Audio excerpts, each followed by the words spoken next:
Hello guys, welcome to the channel. இன்னைக்கு நம்ம 2024 லேட்டஸ்டா ரிலீஸ் ஆன ஒரு ஃபேண்டசி நிறைஞ்ச ஹாரர் த்ரில்லர் மூவி பத்தி தான் பார்க்க போறோம். இந்த மூவி என்ன ஸ்டோரி லைன் பார்த்தீங்கன்னா, மனுஷ வாழ்க்கையிலேருந்து உயிர் பிரிந்த ரெண்டு ஹீரோவும் மரண தேவதை கிட்ட தப்பிச்சு ஆவிகளா வாழ்ந்துட்டு இருக்காங்க. அப்படி வாழுறது மட்டும் இல்லாம அப்படி இறந்து போனதுக்கு அப்புறம் ஆஃப்டர் லைஃப்ல இந்த படத்தோட ரெண்டு ஹீரோவும் சேர்ந்து டிடெக்டிவா இவங்களை தேடி வர பேய்களுக்கு கேஸ் எல்லாம் சால்வ் பண்றாங்க.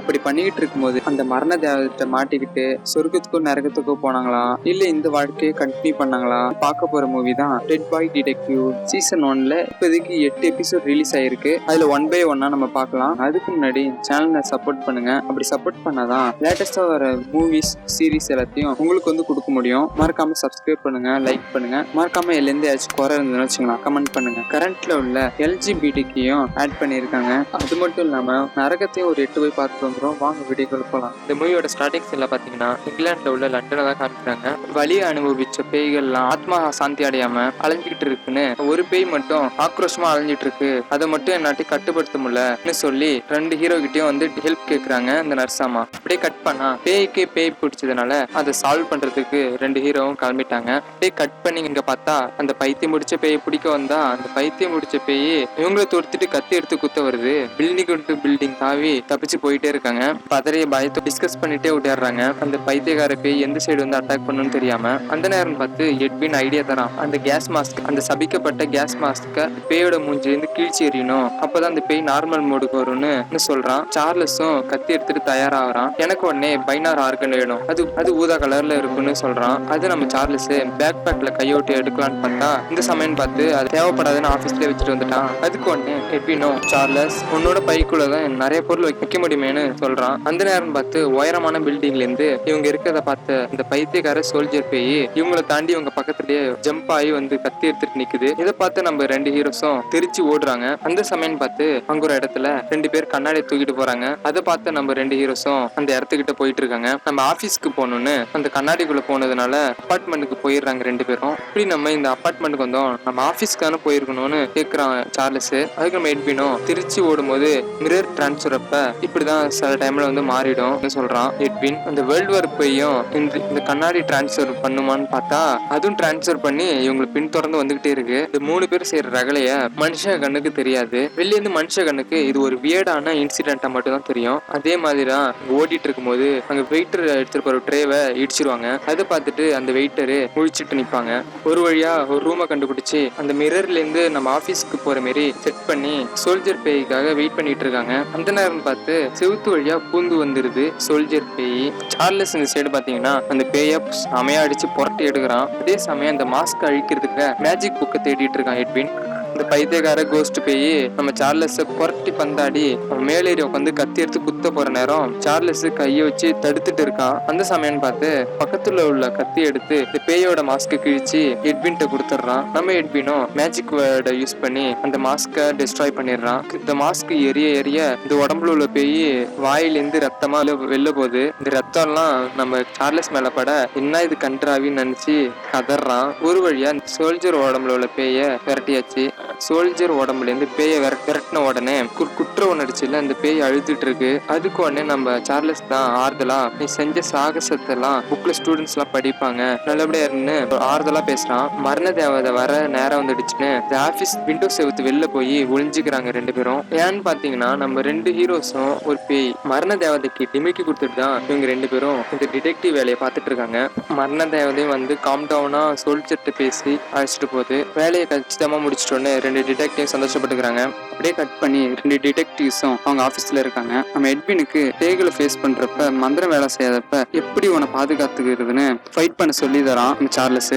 அந்த நேரம் பார்த்து கிளைண்ட் வந்து டோர் பெல்ல பிரஸ் பண்றாங்க. திறமை என்னன்னு பாத்தீங்கன்னா எட்வினுக்கு மந்திரத்தை படிச்சு யூஸ் பண்ண தெரியும். அப்படி நம்ம சார்லஸ் பாத்தீங்கன்னா பலசாலி அண்ட் பேக்கப் கேரியர் பாய். எம்மா டிடெக்டிவ்ஸ்ட போட்டோ கொடுத்துட்டு அவ கம்ப்ளைண்ட சொல்றான். இவதான் கிறிஸ்டல், இவ ஒரு மீடியம், இவளுக்கு ஒரு சக்தி இருக்கு, இவள எல்லா பேய்களையும் பார்க்க முடியும். அதனால இவளும் நானும் ஃப்ரெண்டா விளையாடுவோம். ஆனா இவ கொஞ்ச நாளா சரியில்லை, வெறித்தனமா மாறிட்டான்னு சொல்றா எம்மா. இதை கேட்டிருந்த சார்லஸ் இவளுக்கு பேய் பிடிச்சிருக்குன்னு சொல்றான். இந்த கேஸையும் நம்ம டிடெக்டிவ்ஸ் எடுத்துக்கிறாங்க. ஆனா அதுக்கு முன்னாடி பணத்தை பத்தி பேசுறாங்க. அதுக்கு உடனே எம்மாவும் நான் சின்ன பொண்ணு, அதனால நான் என் ஃப்ரெண்டுக்கு ஹெல்ப் பண்ணணும்னு நினைக்கிறேன்னு சொல்றான். அதுக்கு உடனே நம்ம எட்வினும் அந்த எம்மாவை பார்த்துட்டு நீ என்னோட வயசுல மூத்தவ, அதனால நீ ரொம்ப நாள் இப்படி பேயா வாழணும்னு கத்துக்கிட்ட, அதனால ரிச்சஸ்ட் கோஸ்ட் க்ளோ ஆகுற ஒரு ஜெல்லி ஃபிஷ்ஷை எப்படி ரகசியமா பெட்டா யூஸ் பண்ணிட்டு இருக்க, அதனால உன்கிட்ட பணம் இருக்குது எனக்கு தெரியும்னு எட்வின் சொல்லுவான். அதுக்கும் நம்ம எம்மாவும் பே பண்றதுக்கு ஒத்துக்கிட்டான். நம்ம ரெண்டு டிடெக்டிவ்ஸையும் பாத்தீங்கன்னா எம்மா சொன்ன போன கிறிஸ்டல்ல தான் வேவு பார்த்துட்டு இருக்காங்க. அவ எங்க போனாலும் ஃபாலோ பண்ணி வேவு பார்த்துட்டு இருக்காங்க. அவளை பார்த்துட்டு அதுக்கேற்ற மாரி இவங்க ப்ரிப்பேர் ஆகுறாங்க.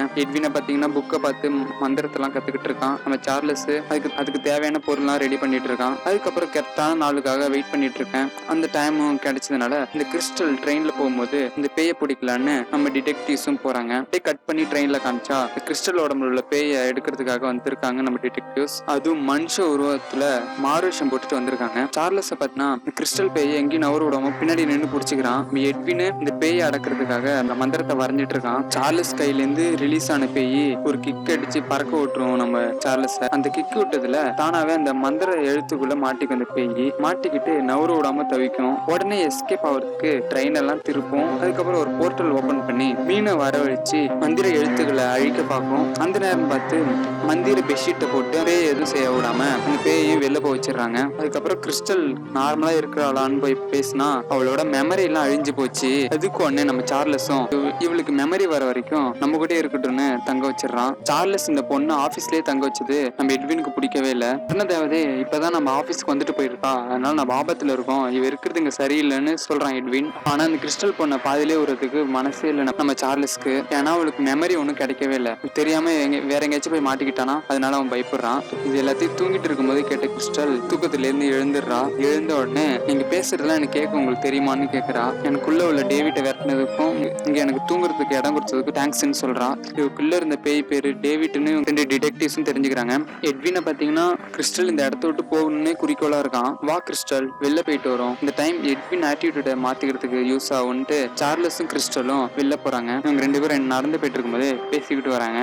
நம்ம எட்வினுக்கு ரொம்ப இறக்கம் காட்டணும், ரொம்ப நாள் நரகத்துல இருந்தான்னு சொல்றான் கிறிஸ்டல்கிட்ட. அதுக்கு உடனே கிறிஸ்டலை பாத்தீங்கன்னா ஷாக் ஆகிறா. இவங்க ரெண்டு பேரும் பேசிட்டு போறது நமக்கு மட்டும் தான் தெரியும். ஆனா கிறிஸ்டல் பேசுறது சுத்தி உள்ளவங்களுக்கு வியர்டா ஃபீல் ஆகுது. எல்லாரும் அவளை வித்தியாசமா பாக்குறாங்க, தனியா பேசிட்டு போறான்னு. சார்லஸை பாத்தீங்கன்னா அப்படியே இம்ப்ரெஸ் பண்ண ட்ரை பண்றான் கிறிஸ்டலை. அதுக்கு ஒரு இப்பயாச்சும் ஞாபகம் வந்துருச்சான்னு கேக்குறான். இல்லன்னு சொல்றா கிறிஸ்டல். ரெண்டு பேரும் வெளில போயிட்டு ஆபீஸ்க்கு வராங்க. இந்த நேரம் பாத்தீங்கன்னா கிறிஸ்டல் இனிமேலுக்கு இங்கே இருக்கட்டும், அவன் ஞாபகம் வர வரைக்கும் சொல்றான் சார்லஸ். அதுக்கு நம்ம எட்வினும் வேற வழியே இல்லைன்னு ஒத்துக்கிறான். அந்த நேரம் பார்த்து போஸ்ட் வந்த பேப்பரை நம்ம கிறிஸ்டல் எடுத்துட்டு போய் அங்க நோட்டீஸ் போர்டில் வைக்கலான்னு போறான்.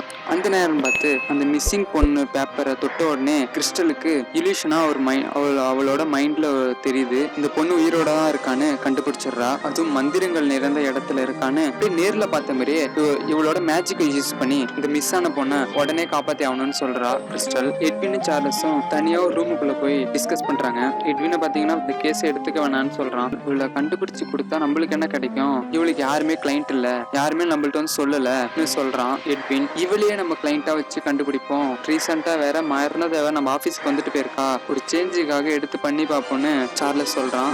அதுவும் ஒரு குழந்தைய காப்பாத்துக்காக ஹெல்ப் பண்ணலாம்னு சொல்றான். நீ இந்த பொண்ணு கூட சேர்ந்ததுல இருந்து ரொம்ப வேகமா போயிட்டு இருக்கேன்னு சொல்றான் எட்வின். இதெல்லாம் வெளில இருந்து கேட்டுட்டு இருந்த கிறிஸ்டல், நான் உங்களை எந்த ஆபத்துலயும் மாட்டி விட விரும்பல, ஒரு ஆவி கிட்ட மாட்டிக்கிட்டு இருக்கிற ஒரு பொண்ணை காப்பாத்துறதுக்கு உங்களுக்கு பிரச்சனையான்னு கேக்குறா.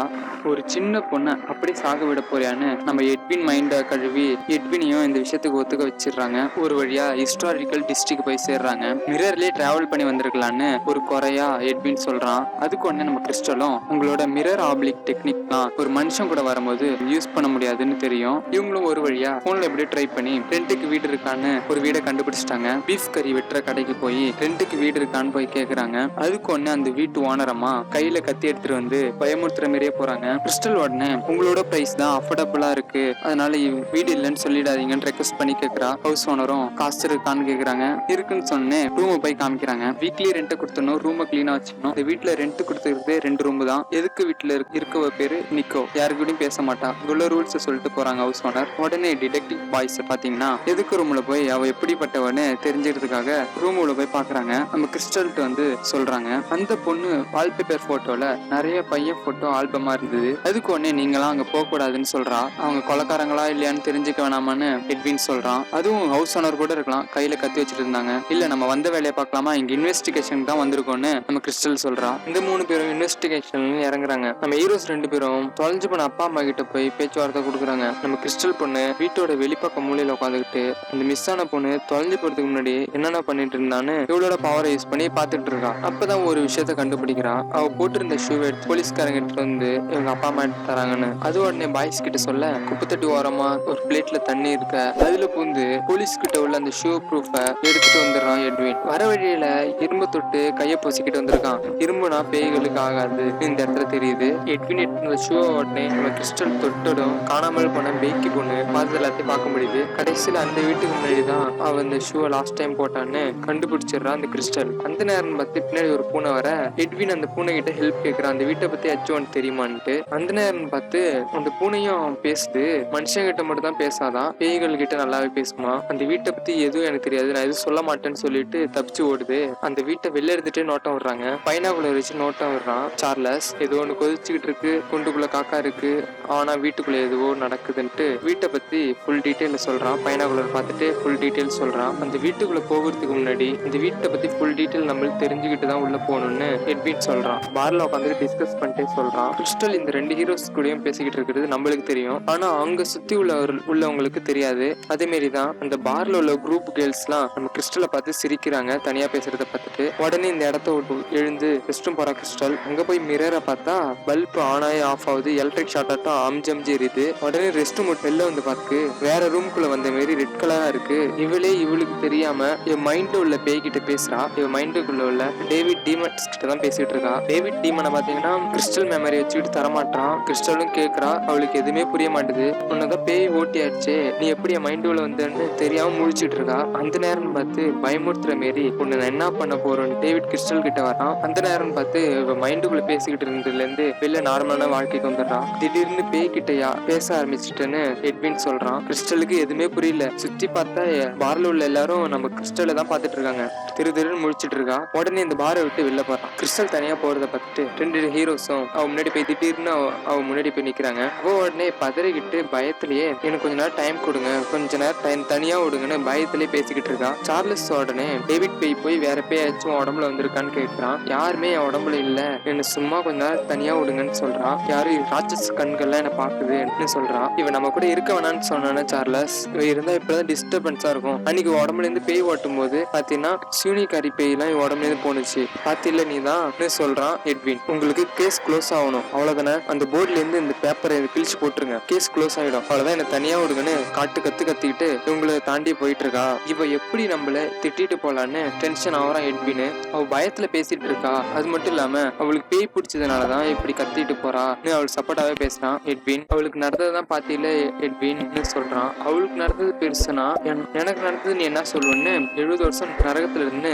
சொல்லிட்டு இவன் தனியா இங்க இருந்து கலந்து போறான். எட்வின் மனுஷனா இருக்கும்போது பேக் ஸ்டோரி தான் காமிக்கிறான். எட்வினை பாத்தீங்கன்னா அவன் வேலையை அவன் தனியா பாத்துட்டு இருக்கான். எந்த ஃப்ரெண்ட்ஸ் கூடயும் சேரல. எங்க போனாலும் இவன் தனியா இவன் வேலையை மட்டும் பாத்துட்டு இருக்கான். ஸ்கூல்லயே படிச்சுட்டு ரேகிங் பண்ற பையன் நம்ம எட்வினையும் பயமுறுத்தலான்னு சும்மா விளையாட்டுக்காக பலி கொடுக்குற மாரி அவனை போய் பெஞ்சில படுக்க வச்சு ரேகிங் பண்ற ஃப்ரெண்ட்ஸும் ரேகிங் பண்றவனும் அவனை பயமுறுத்துறதுக்காக அவனை படுக்க வச்சு விளையாட்டுக்காக பயமுறுத்தலான்ட்டு அவன் புக்கை பார்த்து படிச்சுட்டு இருக்கான். மேரி அண்ட் ஒரு மான்ஸ்டர் கூப்பிட்டு இருக்காங்க. பின்னாடி என்ன சத்தம் கேக்குதுன்னு பார்த்தா அங்க ஏதோ ஒரு மான்ஸ்டர் போகுது. இதை பார்த்து அந்த 6 பேரும் பீதியாகி நிக்கிறானோ. அந்த நேரம் பார்த்து இந்த மான்ஸ்டர் வந்து ரேகிங் பண்ணவனத்தோட 6 பேரும் சேர்ந்து ஒன்னாவே அப்படியே நெருப்பாகி புஷ்பமா கரைஞ்சு போயிடறானோ. இதெல்லாம் பார்த்துட்டு இருந்த எட்வின் ப்ளீஸ் என்ன விட்டுருன்னு கெஞ்சிக்கிட்டு இருக்கான். டெக்னிக்கலி நீ தான் பலியாகணும், நரகம் ஒன்னும் அவ்வளவு மோசம் இல்லைன்னு இந்த மான்ஸ்டர் எட்வினையும் கூட்டிட்டு போயிடுது. கேஸ் விஷயமாக தான் இந்த பூனையை தேடி எட்வின் தனியா வந்திருக்கான். இந்த பூனை கிட்ட போய் மீனை கொடுத்து இது உனக்காக தான்ட்டு மீனை கொடுத்து இந்த பூனைக்கு கொடுக்குறான். அந்த நேரம் பார்த்து மந்திர கயிறை வச்சு அந்த பூனையை கட்டி போட்டுறான். காணாமல் போன அந்த பொண்ணை பத்தி தெரிஞ்சுக்கணும், அந்த சூனியக்காரை பத்தி சொல்லுன்னு அப்படின்னு இந்த பூனை கிட்ட கேக்குறான். இந்த மந்திரத்தெல்லாம் எங்க மேல யூஸ் பண்ணா உனக்கு ஆபத்து வரும்னு சொல்லுது. அதையும் கேட்காம இந்த பூனை கிட்ட இருந்து எல்லா விஷயத்தையும் வாங்கிக்கிறான் எட்வின். அப்படியே கட் பண்ணி இங்க ரெண்ட் இருக்கிற வீட்டுக்கு பக்கத்துல பித்து பிடிச்ச மாதிரி அலைஞ்சுக்கிட்டே இருக்கா கிறிஸ்டல். அந்த நேரம் பார்த்து வேஸ்ட் வாட்டர் வெளில கொட்டலான்னு வந்த ஹவுஸ் ஓனரம்மா திடீர்னு கிறிஸ்டல் மைண்டுக்குள்ள இருந்து வந்த வார்த்தை எல்லாம் எக்ஸ் பாய் ஃப்ரெண்ட் ஹராஸ்மெண்ட் பண்ணதெல்லாம் மறக்க முடியாதுன்னு சொல்றா. அது மட்டும் இல்லாம அவங்க 2 பேருக்கும் எவ்வளவு ஹெல்ப் பண்ணிருப்பேன் அதெல்லாம் மறந்துட்டு எனக்கே அட்வைஸ் பண்றாங்கன்னு கத்திட்டு இருக்கா கிறிஸ்டல். அவங்க கேஸ்க்கு நான் எதுக்கு ஹெல்ப் பண்ணும் அவ மனசுல உள்ளதை வெளில சொல்றா. இந்த உலகத்துல எல்லாருமே செல்ஃபிஷ் தான், ஃபர்ஸ்ட் அவங்க வேலையை தான் பார்ப்பாங்க அப்படின்னு சொல்லிட்டு ஹவுஸ் ஓனர் அவங்க வீட்டுக்குள்ள போறாங்க. அந்த நேரம் பார்த்து நம்ம சார்லஸ் வரான். அவன் திரும்ப என்கிட்ட வருவானா வரமாட்டானான்னு தெரியல, என் மெமரியை தருவானா தரமாட்டானு கூட தெரியலன்னு சொல்றா கிறிஸ்டல். நீ என் கூட வா, உனக்கு ஒரு மிரர்ல ஒன்னு காமிக்கணும்ட்டு அழைச்சிட்டு போறான் Charles. Crystal room door open பண்ற நேரம் ஆப்போசிட்ல உள்ள பொண்ணு டோர் ஓபன் பண்றா. உடனே கிறிஸ்டல் பாத்தீங்கன்னா அந்த ஆப்போசிட்ல பொண்ணை பார்த்து மெய் மறந்து போறா. அவளை சுத்தி ஃபுல்லா ஜொலிக்குது. மெய் மறந்து அப்படியே ஆச்சரியப்பட்டு அப்படியே நிக்கிறா.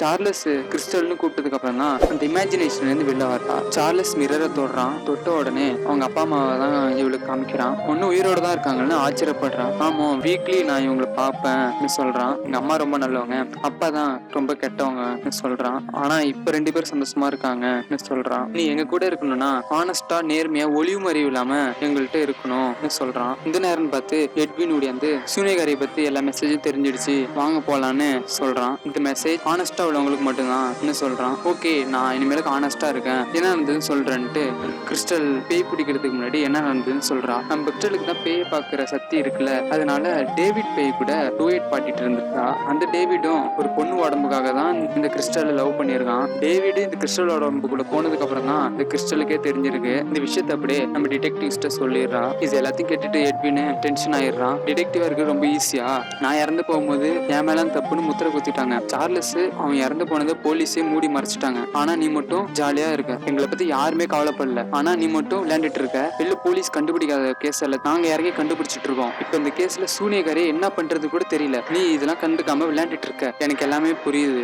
ஆனா எனக்கு பெக்கே கண்டுபிடிக்கிறத எனக்கு முக்கியமான விஷயம். டேவிட் அப்புறம் பாத்துக்கலான்னு, எனக்குள்ள உள்ள டேவிட் பேய அப்புறம் பாத்துக்கலான்னு கிறிஸ்டல் சொல்றா. அதுக்கு நம்ம ஹீரோஸும் ஒத்துக்குறாங்க. சூனியக்காரியை பாத்தீங்கன்னா அந்த ஊர்ல உள்ள சின்ன குழந்தைகள்லாம் கடத்தி ஆன்மாக்களை திருடுறான்னு எட்வினுக்கு தெரிஞ்ச எல்லா விஷயத்தையும் உங்கள்கிட்ட ஷேர் பண்றான். சூனியக்காரி வீட்டுக்குள்ள போறோம், பொண்ணு உயிரோட இருந்தா அந்த ஆன்மாவை தூக்குறோம் வரும் சொல்றான் எட்வின். இதெல்லாம் கேட்டுட்டு அந்த வீட்டோட ப்ளூ பிரிண்ட் கேக்குறான். கிறிஸ்டல் கிட்ட உன்னோட இன்டர்நெட் திறமையை வச்சு அந்த வீட்டோட ப்ளூ பிரிண்ட் கிடைக்குமான்னு கேக்குறான். கிடைக்கும், ஆனா என்கிட்ட இன்டர்நெட் கிடையாதுன்னு சொல்றான். இந்த 3 பேரும் அந்த பொண்ணை ரெஸ்கியூ பண்றதுக்காக டிஸ்கஸ் பண்ணிட்டு இருக்க நேரம் இருக்கிற இடம் என்னன்னு பாத்தீங்கன்னா மீட் ஷாப் கீழே டேபிள்லாம் இருக்குல்ல, அந்த ஷாப்ல தான் உட்காந்து டிஸ்கஸ் பண்ணிட்டு இருக்காங்க. அந்த நேரம் பார்த்து அந்த ஹவுஸ் ஓனர் அம்மா மீட் திருடன் தான் வந்துட்டாங்கன்ட்டு கையில கத்தியோட லைட் ஆன் பண்றாங்க. நீ என்ன பண்ணிட்டு இருக்கன்னு தெரிய வேணாம், உன் வயசை பத்தி எனக்கு தெரியும், ஃபர்ஸ்ட் போய் நீ தூங்குன்னு லைட் ஆஃப் பண்ணிட்டு போயிடுறாங்க. அப்படியே கட் பண்ணி அடுத்த நாள் காலைல சூனியக்காரி வீட்டுக்கு எதுக்கதான் 3 பேரும் நிக்கிறாங்க. நம்ம கிறிஸ்டல் திறமையை வச்சு அவ இன்னைக்கு தான் போஸ்ட் ஆஃபீஸ் போவான்ட்டு அந்த டைம்ல வீட்டுல போய் அந்த பொண்ணை ரெஸ்கியூ பண்ணிட்டு வந்துடலான்னு பிளான் போட்டிருக்காங்க.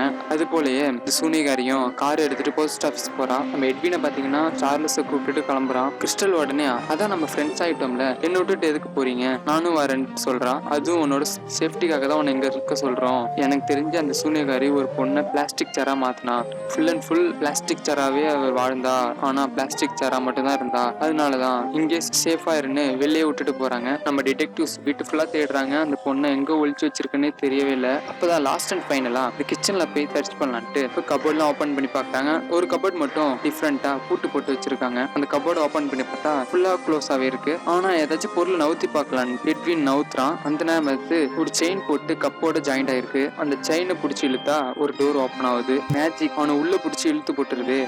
அவன் விழுந்த இடம் பாத்தீங்கன்னா இந்த ஊர்ல காணா போனவங்க எல்லாம் அங்கதான் இருக்காங்க. அது செத்து போய் எலும்பு கூட அவங்க போட்டிருந்த ட்ரெஸ்ஸோடய சதஞ்சு போய் கிடக்குறாங்க. அந்த இடத்துலதான் நம்ம மிஸ்ஸிங் ஆன பொண்ணு பேக்கியும் இருக்கா. அது மயங்கி போய் கண்ணு க்ளோஸ் பண்ணி இருக்கா. இந்த நேரம் பார்த்து கட் பண்ணி நம்ம கிறிஸ்டல தான் காமிக்கிறாங்க. வாட்சை பார்த்தா முள் எட்டிக்கு வேகமா சுத்திட்டு இருக்கு. உடனே போர் அடிக்குதுன்னு அந்த சூனியக்காரி வீட்டுக்கு போனா பின்னாடிதான் சூனியக்காரி இருக்கா. கிறிஸ்டல் வீட்டுக்குள்ள போவான்னு இந்த சூனியக்காரி வெயிட் பண்ணிட்டு இருந்திருக்கா.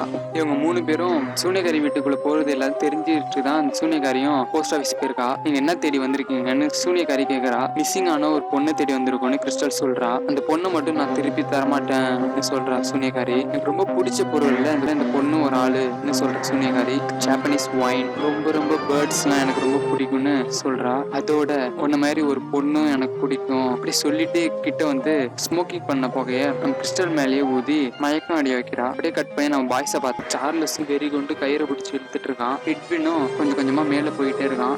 எட்வின் கயிறுல ஏறி வரான். அதுவும் அந்த பொண்ணை பேக்ல போட்டு தூக்கிட்டு வரான். மேல ஏறிட்டு இருக்கும்போது கீழே என்ன சத்தம் கேக்குதுன்னு பார்த்தா பெரிய சைஸ்ல ஒரு பாம்பு வச்சிருக்கா அந்த சூனியக்காரி. அதுகிட்ட இருந்து எப்படியாவது தப்பிக்கணும்ட்டு விறுவிறுன்னு சீக்கிரமா ஏறி எப்படியோ ஒரு வழியா மேல வந்துடுறான் எட்வின். சூனியக்காரியை பாத்தீங்கன்னா எல்லா இளமையான பொண்ணுகளையும் அப்புறம் குழந்தைகளையும் அவங்களோட நேச்சுரலான ஸ்கின் எடுத்து இவளோட இளமையை தான் புதுப்பிச்சுக்கிறா. அது மட்டும் இல்லாம அந்த ராட்சச பாம்புக்கு பலி கொடுத்து மேஜிக் பண்ணி இவளோட இவளுக்கு இளமையே ஆகாம பாத்துக்கிறா. இந்த சூனியக்காரி கிறிஸ்டல்கிட்ட பேசிட்டு இருக்க நேரம் பார்த்து நம்ம டிடெக்டிவ் பாய்ஸ் வந்துடுறாங்க. இந்த 2 டிடெக்டிவ்ஸும் சூனியக்காரி அடிக்க வராங்க.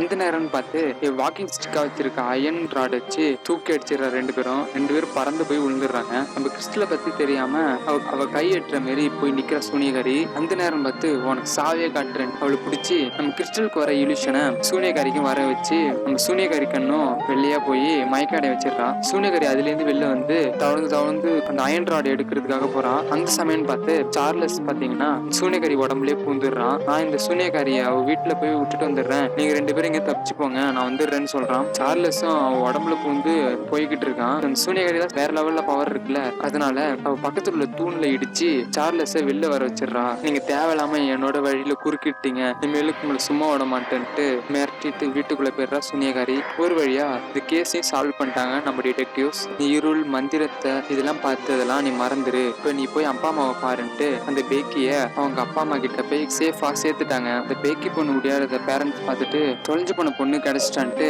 பிடிச்சி சந்தோஷப்படுறாங்க. அந்த டேவிட் கிட்ட என்னோட மெமரியை வாங்கி தந்துருங்கன்னு கிறிஸ்டல் கேக்குறா. அப்படி ஜாலியா நடந்துகிட்டே பேசிட்டு போறாங்க. அந்த சூனியக்காரி திரும்ப வரட்டும், அவளை ஒரு கை பாத்துடலாம்னு சொல்றான் சார்லஸ். அந்த ஸ்னேக் உள்ள இடத்துக்கு போய் சம பயங்கரமாயிட்டு பயத்தை காட்டிட்டேன்னு சொல்றான். அப்படியே கட் பண்ணி ஆஃப்டர் லைஃப்ல தொலைஞ்சு போனவங்க கண்டுபிடிக்கிற டிபார்ட்மெண்ட் தான் காமிக்கிறாங்க. அங்க ஒரு மெசேஜ் வருது. அது என்னன்னு பார்த்தா நம்ம ஹீரோஸ் 2 பேர் தான் வந்திருக்கு. கரெக்டா அங்க இவங்க மரண தேவதை கிட்ட இருந்து தப்பிச்சவங்கன்னு ஒரு லிஸ்ட் வால்பேப்பர்ல போட்டோவா ஒட்டி வச்சிருக்காங்க. அதுல இருந்து நம்ம ஹீரோஸ் 2 பேர் போட்டோ எடுத்து பிடிக்கிறதுக்காக போறாங்க இந்த லேடி. அவ்வளவுதான், சீசன் 1ல ஃபர்ஸ்ட் எபிசோட் முடிஞ்சது. நெக்ஸ்ட் எபிசோட்ல நம்ம ஹீரோஸ் வந்து இந்த லேடி பிடிச்சாங்களான்னு அடுத்த வீடியோல சந்திப்போம். தேங்க்யூ.